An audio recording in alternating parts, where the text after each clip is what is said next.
any team with a serviceable center is just going to kill the Raptors because they have none. Really, really frustrating to just watch Enes Kanter get hook shots and offensive rebounds, and Robert Covington too, and then somehow managed to stay in front of Siakam on the other end. Just like really tough to watch this game. And the Raps continue to only play painful games where they'll fight their way back in it. I think they brought it within 4 with about 3 minutes left. I think even within 3 with 3 minutes left after trailing by 10, and just could not finish the deal. And McCollum with 2 big buckets late down the stretch and secured the win for the Blazers. And as a Raptors fan, it's been really painful. We know that we can throw away the season. I think a lot of us still are hoping that they can make a run into one of those play-in seeds. But if you look right now, they are sitting 7th in the NBA lottery in the pecking order because the Western Conference is so good and a lot of those teams have better records than the Raptors. There's only 2 teams in the West with the worse record than the Raptors. So they sit 7th. And as of right now, they have a 32% chance of getting one of the top 4 picks in the NBA draft, which is not terrible odds. Obviously, individually, it's 8% around for each of those picks. But I saw a lot of photoshops of Evan Mobley in a Raptors jersey last night. And obviously, it would take some really, really high level luck to fall into the top 2 picks. But it's a possibility right now, which the Raptors haven't had in a long time. So people are excited to draft one of those high caliber picks in this upcoming draft. It's really like the top 5 especially are very highly regarded.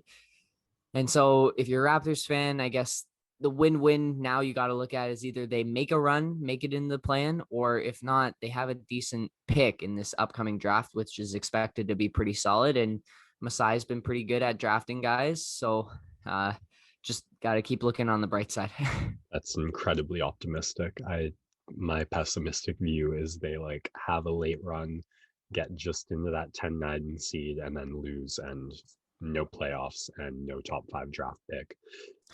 Although I feel like even if we were 6th or 7th, I can see we fall to like 10th in the lottery and get a lot of talk on like rigged league doesn't want Canadian team to succeed. So you gave the optimistic outlook. There's my pessimistic hedging. Yeah. Even if they make in the play-in games and lose out, I think they'll still have a shot, a very small chance of getting into the top. Just with the NBA's new lottery odds, it really like evens the playing field for all of those teams who don't make the playoffs, and all of them have at least a shot of getting into that top pick area. So yeah, either way, just there's something to hope for, and that's where you gotta stay. One more game I want to get to, and then we'll get to some even bigger news off the court. But Zion yesterday 2 days ago against the Denver Nuggets, getting no touches in the final stretch. Brandon Ingram getting locked up by Michael Porter Jr. on an off-ball screen. They can't even get a shot clock violation. The Nuggets end up beating the Pelicans.